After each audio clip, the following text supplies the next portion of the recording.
Good morning, everyone. It's Michelle Mahar here this morning with Jennifer Lyall. Thank you so much, Jennifer, for joining me and giving me your time this morning to talk about the challenging times that we're going through and how to keep a positive mindset and get creative in our business and see how we can pivot going forward.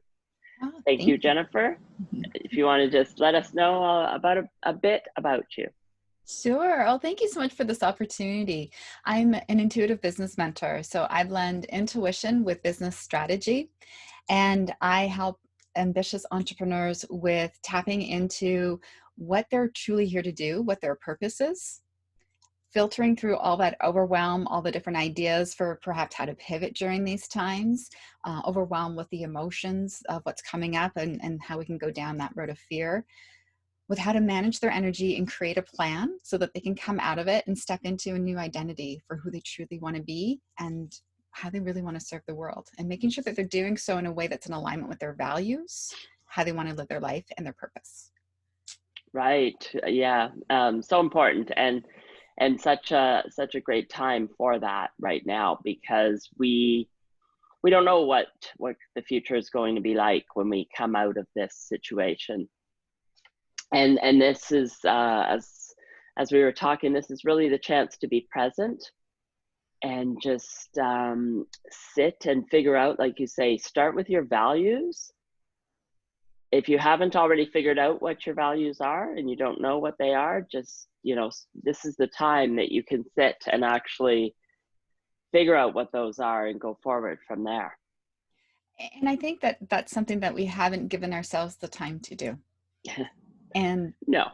right, we haven't given ourselves the time to really create a foundation for taking care of ourselves first before taking care of business.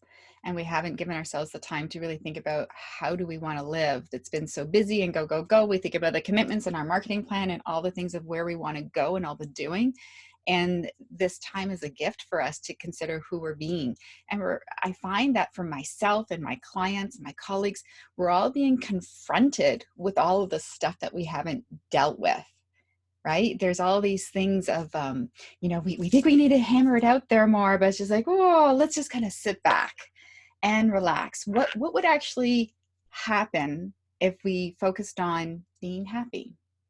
What would actually happen if instead of having our days 10-hour long, why not make it 7 hours and take a little bit of extra time to nurture ourselves? Take that break to decompress, take that time for planning, for reflecting, and really reconsidering how we're working so that instead of coming out of this even more depleted, that we can come out of this empowered with a new rhythm and a new routine that will help us with stepping into our truth more beautifully because we've taken the time to reflect on what do we really want. Right. Yes. Yeah. For sure. I agree. And before, the way that we were going, living our lives before this happened, like you say, we were just go, go, go all the time. And I know for myself, it was thinking of the next commitment and planning for the next show that I might have or the next networking event or whatever, working on marketing, like all over, kind of, all over the place, really. And then you could get overwhelmed with all the things you had to do. And now we've all the distractions have been removed. And so we Oh, can just sit and be present and, gives us the chance to actually sit and reflect. And we never do that. I mean, I can't say we never do that because some people would choose to do that. It's just that the standard was always, I don't have time for that. I don't have time for that. That phrase was used so often. and that was like a badge of honor, right? It And was a badge busy, of, are busy, the word yeah. busy. Yeah. And it's incredible when we can slow down a little bit what we can get present to. Like I was working on a project with my husband on the weekend, and we were reorganizing an area in our basement, and it was stirring up a lot of emotion in me. And he's like, come on, like, what's the big deal? And then I was like, all right, I don't know what's going on, but there's like stuff that's, you can see the emotion in my face. It's what's coming up. And it's like, oh, so we just talked it through. And then he was kind of reflecting it back, he's a really Zen kind of guy. So he's a good listener, and he helped me work through it. But, we have all of these unresolved emotions, and they're often things that have come up of how we were treated in the past, whether it's from our childhood, from our previous jobs as a teenager, previous relationships. There's so much that's being triggered, and we're given the opportunity to process it right now.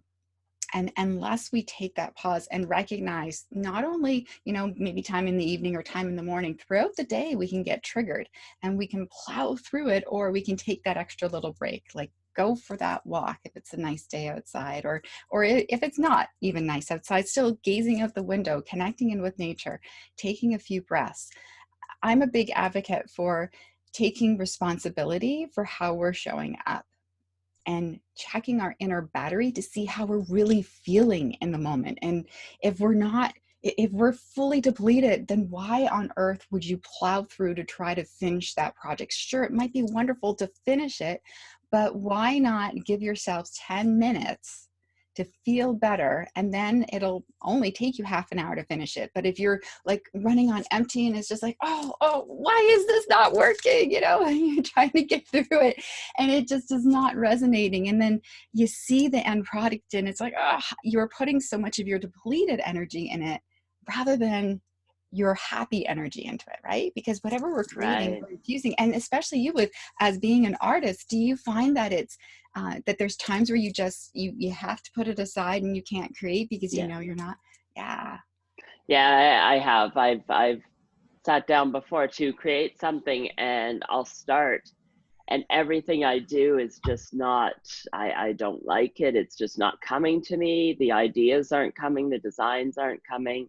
It's not, to me, I just don't like the way it's sitting together. And so, yes, I'll have to leave it, and, or else I'll just keep doing it, but then I won't be happy with it in the end, and then I'll take it apart and start again anyhow. So I've learned that it's best to just leave it for another time, because there's other times when I'm in I'm in the moment that I have been amazed at what I've created Yes. afterwards.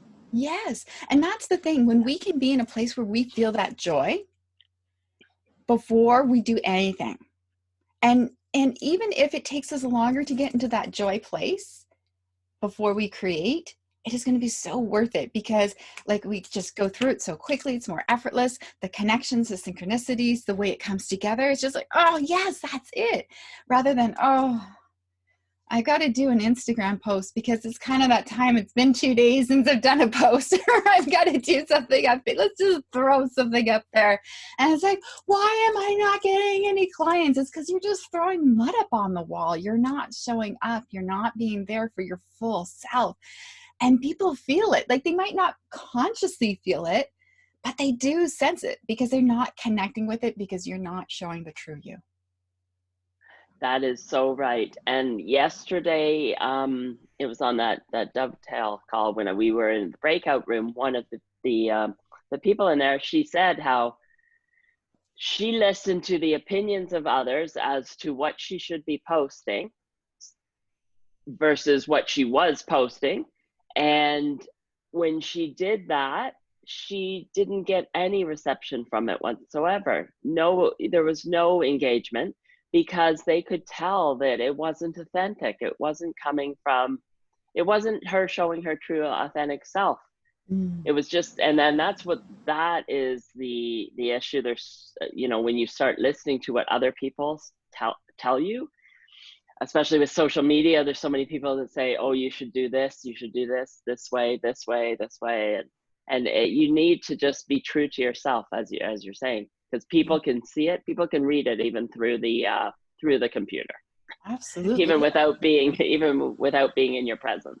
Absolutely. And it's how can you express yourself from your authentic self rather than let's just get something out there. And I'm guilty of it. I still have moments where it's like, okay, it's been several days. Let's put something out there. And there's times where the inspiration I get is just a simple question, or it's just like, hey, go look out the window right now. What do you see? What's bringing you joy? What's coming up in your garden? Because that's what's bringing me joy. Like, here's some flowers that I picked from my garden yesterday, and they're just, Oh, nice. yeah, so Nice. Those are quite a good daffodils. size.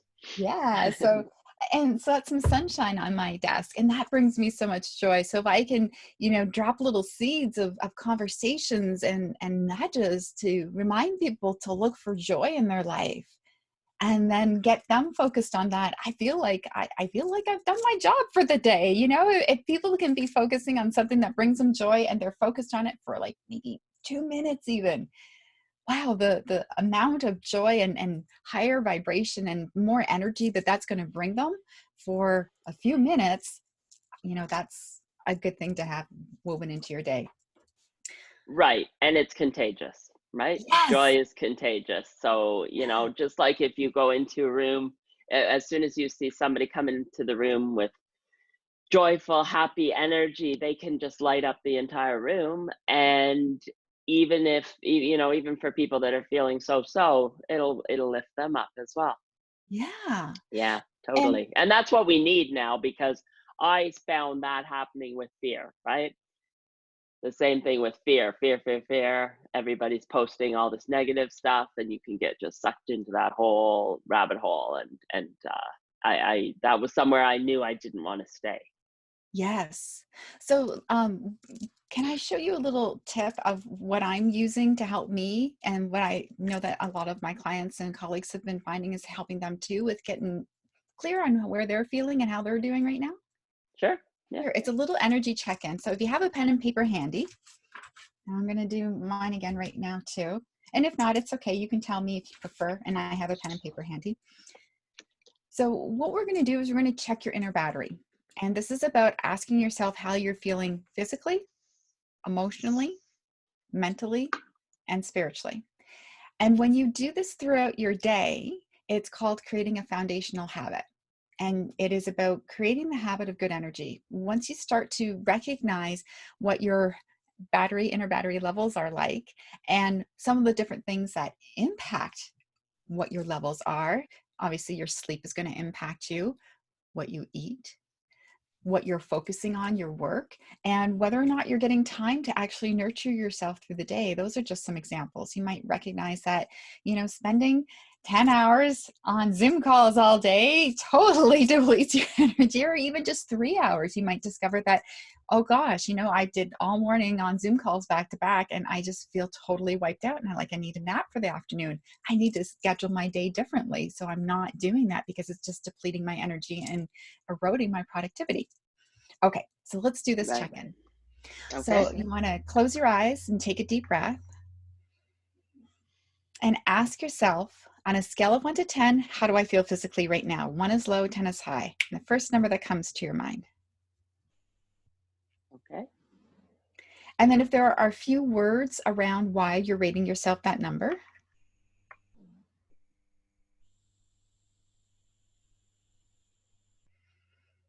And if you write that down,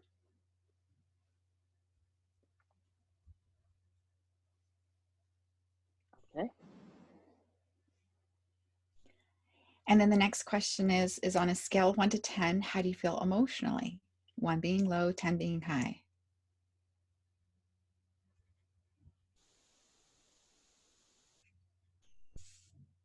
Okay.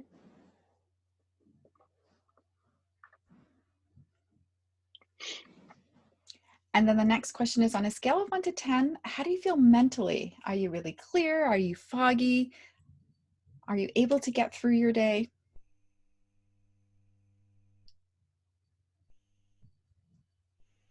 Okay.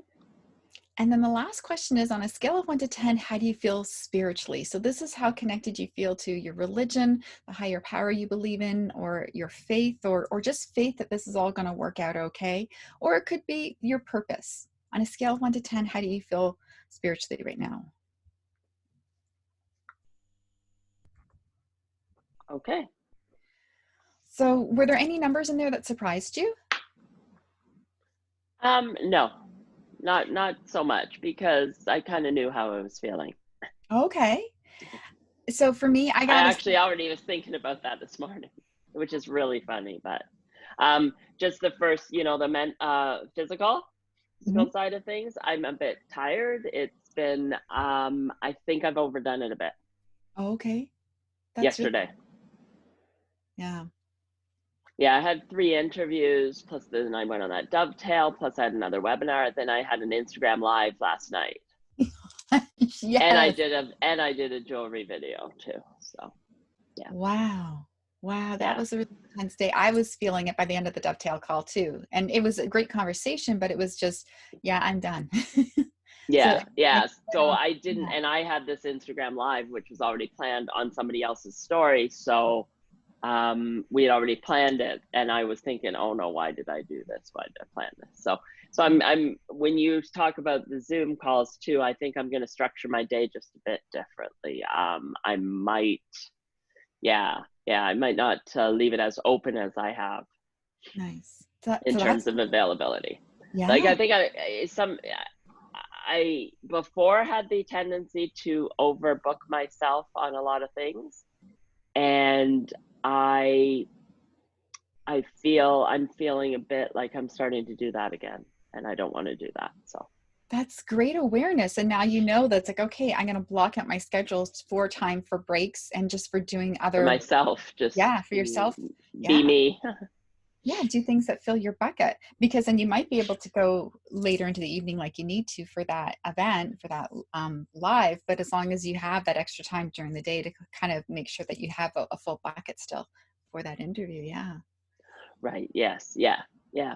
And for And me, go ahead. yeah. No, you were going to say for you. Yes. Yeah, so for me physically, I'm at a 7 and I can feel a little bit here in my head and I didn't sleep great last night. I've been having more hot flashes, but I've also been having more sugar. And so that I know is impacting it. It's like, okay, get rid of the sugar. And then I also forgot to take my magnesium last night, which I found right before bed, which I found was helping me. So I need to do that again. And really vivid dreams. I was flying a helicopter last night. It's like, this is weird. So I've got to kind of take a pause and reflect on what does that mean? And it was funny because actually I had a conversation with my brother about dreams as well. And he said he had bizarre dreams and he was in the helicopter with me at one point. So it was strange. So I've heard a lot of people talking about having some pretty strange dreams lately. yes, and there's a few things that are going on with that. It's like we're some people are less busy, and it's like the collective consciousness. We're tapping into some different things and processing things on a subconscious level too. And when we can take a pause and write down what there is from those dreams that is really jumping out at us, if you get into a meditative state, get present to the dream, you can ask the different elements of the dream, the different people that are in the dream, what they're representing. And if they're there to try, it's like you're playing charades with your self-conscious. First word sounds like, and here's the helicopter. Okay, so what does the helicopter represent? Represent, right? Yes. Yeah. But getting into like a meditative state so you can tap into your subconscious rather than your conscious mind getting convoluted into it, right? So you don't want your conscious mind to really get into it. You want your subconscious mind to be revealing what it's trying to share with you in the charades of your dream. Right. So for me, feeling a 7, it's like, okay, maybe I do have a bit of a break. Maybe I need to do a meditation because even though I don't want to take a nap, when I meditate and when people who are practiced with meditation, when you meditate, it actually activates the relaxation response in your brain, which takes you into a deeper state of relaxation than sleep. So even like a 15-20 minute meditation can actually be more relaxing than trying to take a nap, especially people who aren't practiced nappers. Like I have a colleague of mine who is a marathon napper and they would take their before this, they would take their lunch the first half an hour, they would do whatever they needed to do to replenish them with food and maybe a little bit for themselves. And then they would take a half an hour nap and then they'd go back to work. And that was fantastic for them. So just, Right. Okay. I know it does work for some people. I'm not a napper. I find if I do for some reason, which I never have a nap, but if I ever do, it's I'm just that screws up my whole night's sleep. yeah. And I actually feel more tired after the nap. Oh, that's So that's interesting. good to know. That's good to know about the meditation. Just doing something like that really will Help. be and recharge you. Absolutely. So then Yeah. for emotionally, I got an 8.5 because I'm really happy for the day. Like I'm really excited. There's this conversation. I've got another amazing conversation this afternoon, and the things that I got planned. I'm really jazzed up and excited for the day. Um, Mentally, I 7.9, so not too bad, but it's my head. So I just need to do another little meditation after our conversation here to be able to help with that. And then spiritually, I got a 9. I feel really good and like really excited for the day. So that's kind of, I feel like my soul is kind of jumping up and down for joy for the day that's ahead today. So All right. Oh, that's good. That's good. Yeah. then Yeah. what, So, go ahead. sorry. Did you? Sorry. Yes. Yeah. No, I feel kind of, I was kind of around the same numbers as you. And spiritually, I feel like the, I feel I put myself as a 9 as well, because I just feel really, I just feel like I'm doing the right thing lately. Mm. Except for, like I say, except for maybe trying to do a bit too much. But I feel like I'm on the right path. Oh, and that just makes your heart feel full, right? And Hmm. it makes you want to do more, but you also have to kind of rein it in a little bit. So I understand what you mean. Yeah, I think for me, what it is I'm not getting out there. I need to get out outside and go for a little walk a bit more. I'm not Oh, doing that enough. that's great And awareness. now I don't. I like warmer weather, Yes. and I'm still waiting for it to warm up. It's supposed to be really nice on the weekend. So Oh, I even if I can sit out in the backyard and read a book and things like that, I that's what I'm really looking forward to. nice. So for when you have these numbers, what I do for me is when my number is 7 or lower, I need to do something to shift it because I know that how I show up and what I do next is not going to be at my best. Now, Right. there are going to be times where maybe your numbers are low because maybe you're sick or maybe there's like something going on in a relationship that it needs more attention. It's not something that's going to get resolved in just a few minutes. And maybe you just need to rejig your day so you have a lighter day. So maybe instead of doing like marketing, maybe you're doing some filing or just something that's like organizing or cleaning something out, something that doesn't require the same kind of presence for what you're doing. So Right. being mindful of how you're feeling. And so we talked about some wonderful things that you can do to boost your numbers. We talked about meditation, talked about going outside. That's a big one for me too. When it's nice out, I'll go outside with my bare feet on the grass. Or if it's too cold, even just walking around the garden and seeing what's blooming. If it's not so nice out, even still looking outside and looking at the garden feels really full and it makes my heart feel full. Could be connecting with indoor plants. Even cleaning the leaves on your plants helps you with connecting with nature too. So being, Right.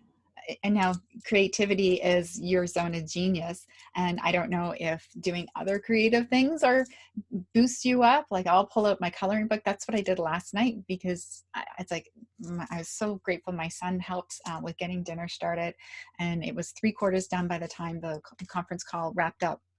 And then I just didn't want to do anything else that night. We went for a walk. My husband and I went for a walk, and then I colored. I brought up my coloring book and I colored. And that just, it's kind of zen and chill and got me into the right space for going to sleep. So, and Yeah, I think that that's something I've heard many people speaking about lately too.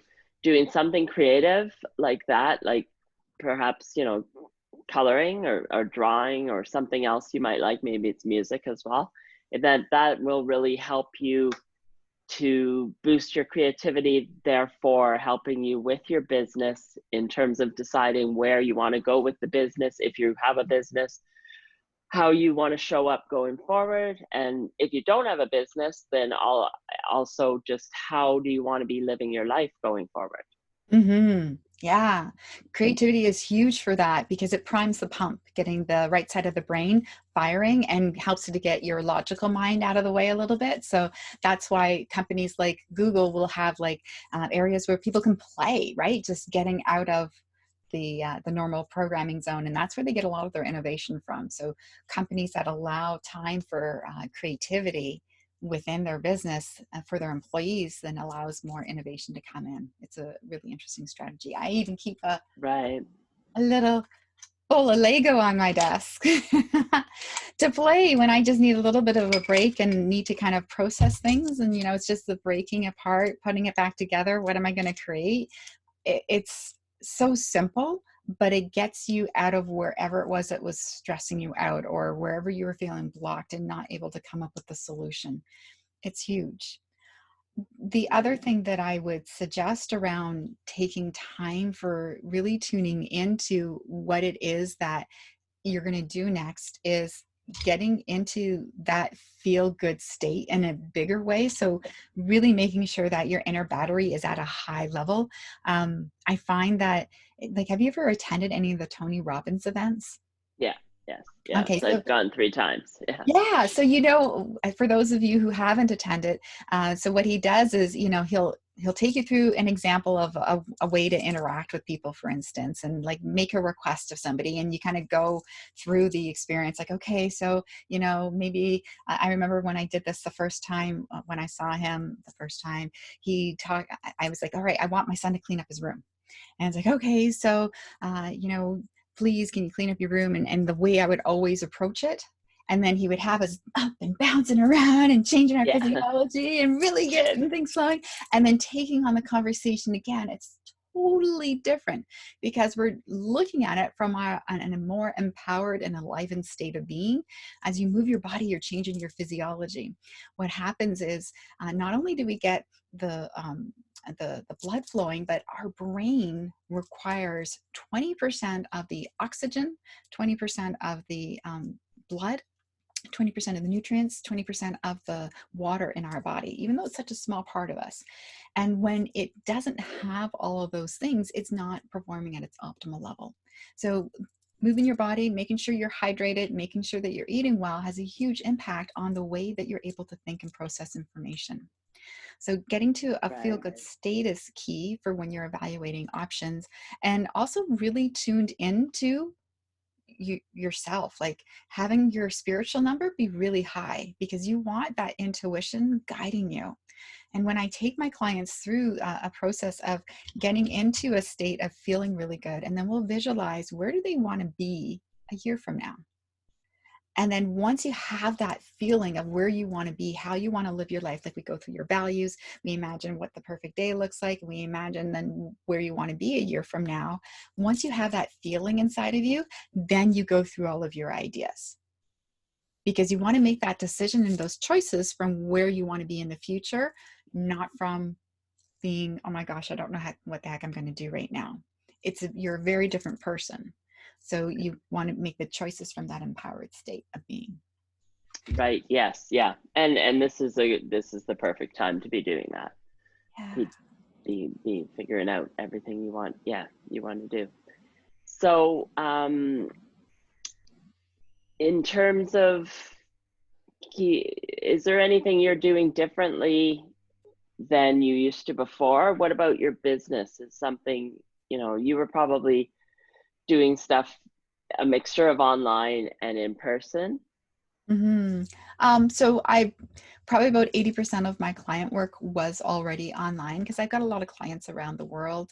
Right. Um, so that wasn't a huge shift for me. The biggest shift is just having everybody at home while I'm working because that impacts who I'm being, because I find that I go into mom mode. I want to make sure, did you get some lunch, and wanting to make sure they're all taken care of. Yeah. So there's kind of letting go of that has been a big adjustment for me. My husband's also working at the same, working from home too. The other thing is for my recording. So I've got now a schedule up on the door saying, Mom's doing conference calls and interviews at this time. Please do not disturb until they see the time is done, just so that they can understand how to come into the space if they need me, or go into the next room because it impacts the sound quality in here. And Yeah. I was doing a bunch of recording in the last few weeks too. So that had me on eggshells until I found out, how do I best communicate that with them? So it, there's that's going on. Mm-hmm. Yeah. Um, a lot around the relationships and communicating what each other's needs are and checking in on each other and being respectful of what might be coming up with them. Like the other night, I was just so frustrated. My son has some habits of like playing video games really late and some other stuff, and like it was impacting my sleep time. And I was so mad. It's just like, "Rah," and I wrote, "This has to change." And then I knew that he wasn't in the state of being for me to address it with him at that moment. And I knew I was not in the right frame of mind to have a good Right. conversation with him about it at that moment. So I went and slept on it.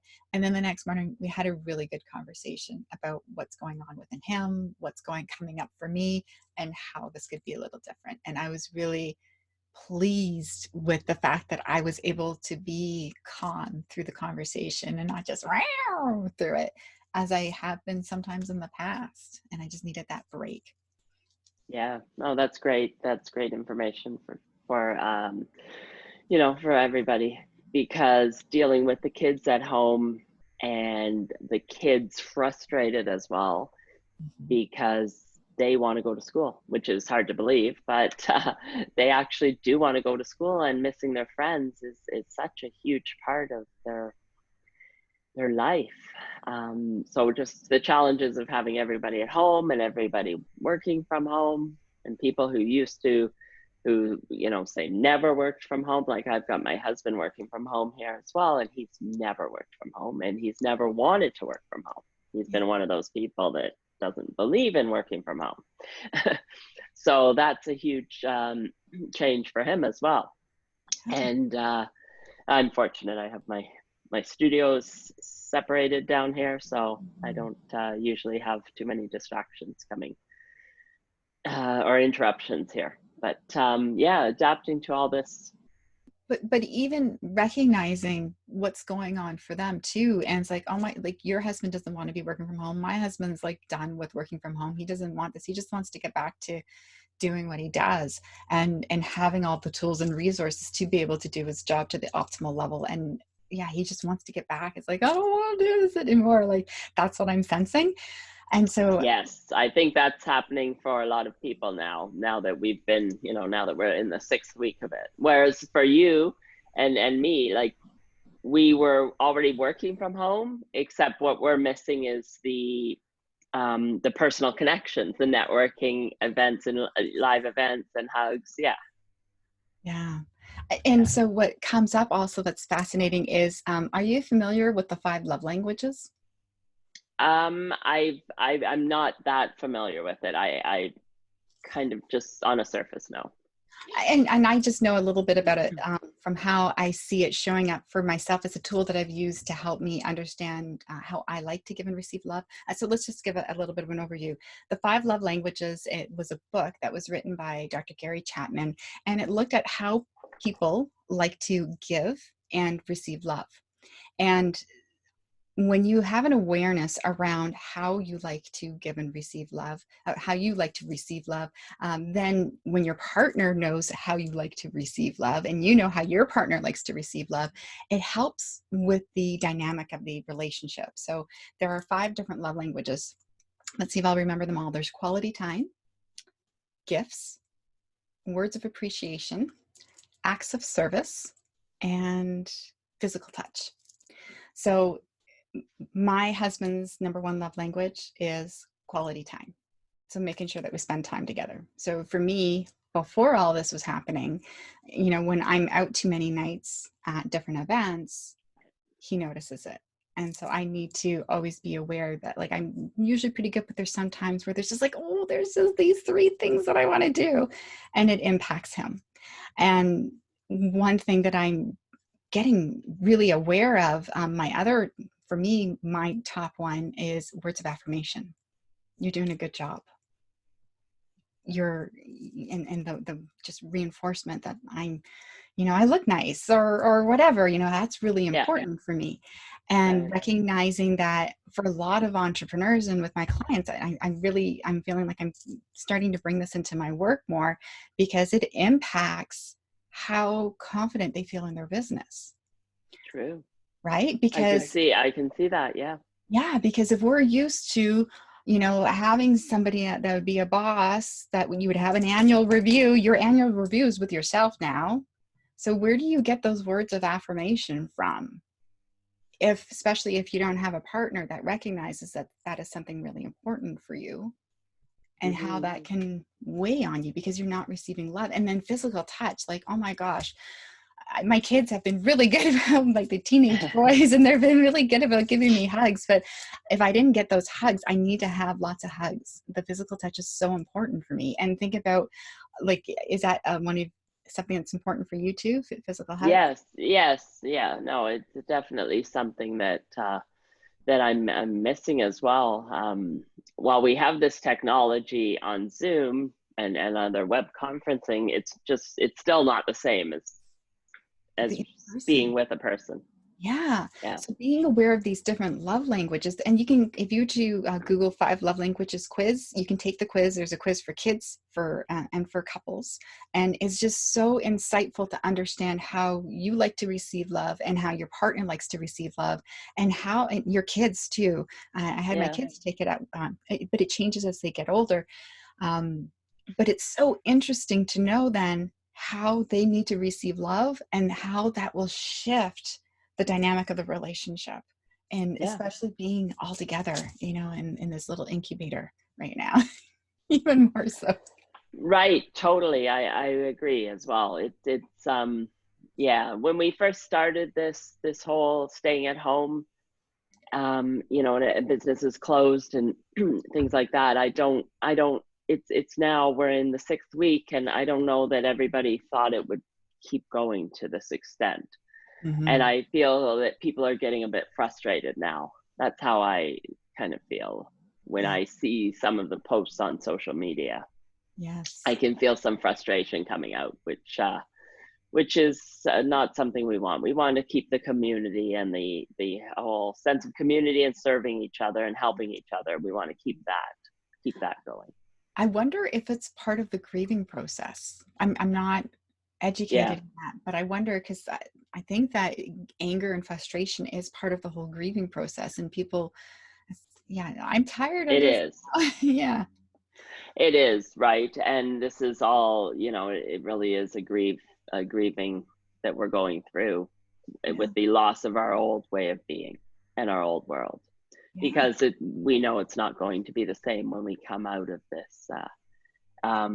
At the very least, it's going to be a staged coming out of it, and I don't even know when we will have some live events. Some of the large live events that were all postponed in the spring. Hmm. Uh, I don't know. I don't know, and I don't think anybody knows. So right now, the most important thing is, like you say, to just be working on yourself and figuring out where you want to go with your business or your life, and just it's our chance to be present, and it's all perspective on how you look at everything. Yes. Perspective is huge. Huge. Hmm. It is, and just to keep the faith that we will come out of this and we'll be a stronger, more compassionate and kind human race or global community. That's how I feel as well. Absolutely. Yes. Yay. Go Yeah. world. Go team world. Yes, for sure. It just shows you how connected we are, and going forward, I think we're going to be connected as a global community a lot more. Yeah. Working together for the good of the earth and the good of humanity. Absolutely. So thank you so much, Jennifer. I think we've gone a bit over time, but it's okay.